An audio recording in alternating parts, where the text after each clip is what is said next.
चलिए हम लोग चावल और धान का हम लोग नाम सीख लिए। अब हम लोग कुछ और जीवों का वैज्ञानिक नाम लिखना सीखेंगे।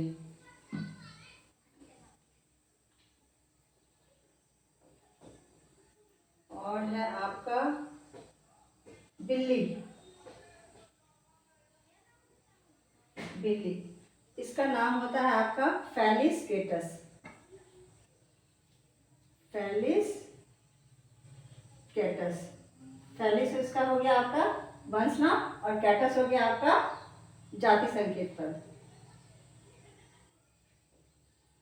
उसके बाद हम लोग ले लेते हैं बाघ का। बाघ का होता है पैंथेरा, ये होता है टिग्रिस। तो पैंथेरा को हम अलग अंडरलाइन कर लेंगे और टिग्रिस को अलग अंडरलाइन कर लेंगे। ये सारा जो है मैंजीफेरा, पैंथेरा, ओराइजा, फेलिस और पैंथेरा, ये सभी जो है आपका वंश नाम है। और जो इंडिका, लियो, सटाइवा, कैक्टस और टिग्रिस, ये सभी जो है आपका अलग अलग जीवों का जाति संकेत पद है इसमें। तो चलिए और कुछ हम लोग लिस्ट बनाते हैं।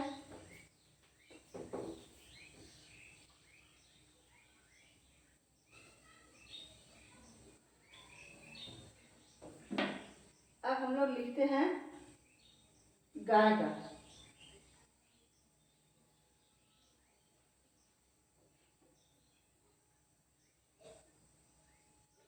गाय का होता है बास और ये होता है टाउरस, यानी बास इसका वंश नाम हो गया और टाउरस इसका जाति संकेत पद हो गया। उसके बाद लिखते हैं भालू का। भालू का होता है सर्वस एलाफस। सर्वस एलाफस, ये आपका हो गया वंश नाम और ये हो गया आपका जाति नाम। आगे हम लोग लिखते हैं मनुष्य का।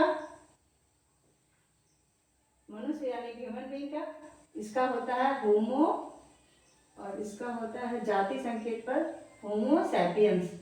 होमो इसका वंश नाम हो गया, सैपियंस इसका जाति संकेत पद हो गया।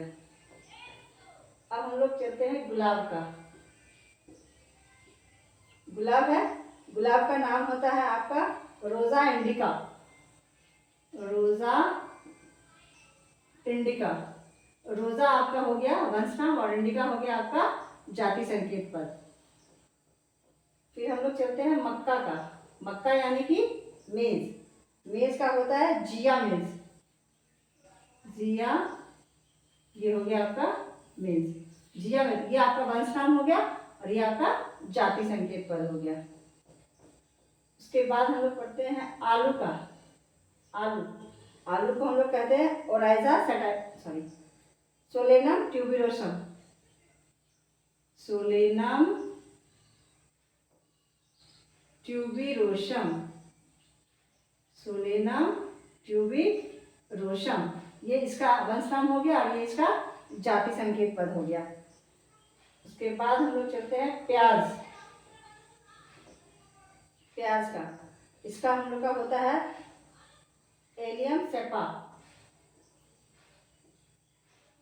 एलियम सेपा, इसका वैज्ञानिक नाम हो गया आपका।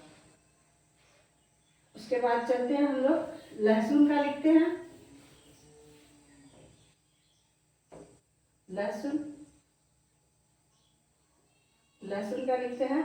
लहसुन का होता है एलियम सैटिवम। एलियम सैटिवम, ये छोटा लेटर में होता है सैटिवम। एलियम सैटिवम, ठीक है। उसके बाद हम लोग इतना जो है, इतना हम लोग वैज्ञानिक नाम लिख लिए जो हमारे लिए इम्पोर्टेंट है। ऐसे तो बहुत सारे जीव हैं हमारे आसपास में जिनका हजारों संख्या आप हम लोग पहले ही पढ़ चुके हैं। 1.7 से 1.8 मिलियन जीव हम लोग लगभग अध्ययन कर चुके हैं। उतने सारे का लिस्ट आउट करना संभव नहीं है, तो जो इम्पोर्टेंट था मैंने उसको लिख दिया है। उसको आप लोग बढ़िया से याद कर लीजिए। ये कॉमनली जो है आपको क्वेश्चन में पूछे जाते हैं, हमेशा जनरली एग्जाम में आपके पूछे जाने वाले प्रश्न हैं। तो यहाँ तक उम्मीद करते हैं कि बहुत अच्छा होगा। अब उसके बाद हम लोग चलते हैं वर्गीकरण की तरफ। वर्गीकरण को हम लोग वर्गीकरण को हम लोग टैक्सोनॉमी भी कहते हैं या क्लासिफिकेशन कहते हैं।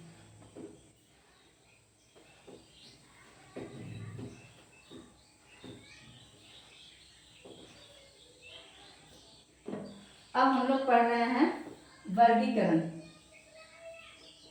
वर्गीकरण क्लासिफिकेशन, क्लासिफिकेशन, ठीक है। अब हम लोग वर्गीकरण के बारे में थोड़ा सा जान लें। अब हम लोग बच्चों जीवों का नाम तो लिखना सीख गए, वैज्ञानिक नाम भी सीख गए, एक मानक नाम सीख गया, जो पूरी दुनिया उसी नाम से उस जीव को बुलाएगा या जानेगा। अब उसके बाद हम लोग चलते हैं वर्गीकरण की तरफ, यानी कि क्लासिफिकेशन। क्लासिफिकेशन का पिता जो है यानी कि टैक्सोनॉमी, यानी कि क्लासिफिकेशन को हम लोग बायोलॉजी के भाषा में कहते हैं टैक्सोनॉमी। क्लासिफिकेशन को ही हम लोग कहते हैं टैक्सोनॉमी, टैक्सोनॉमी बायोलॉजी की भाषा में टैक्सोनॉमी कहते हैं। और टैक्सोनॉमी के फादर कहे जाते हैं कि फादर है again Carolus Linnaeus. Father is Carolus Linnaeus, यानी कि टैक्सोनॉमी के पिता हम लोग कहते हैं कैरोलस लिनियस को। कैरोलस लिनियस ने ये शब्द जो है आपका यानी कि सिस्टमैटिक से लिया है। सिस्टमैटिक्स क्या होता है, सिस्टमैटिक्स कहाँ से लिया गया है?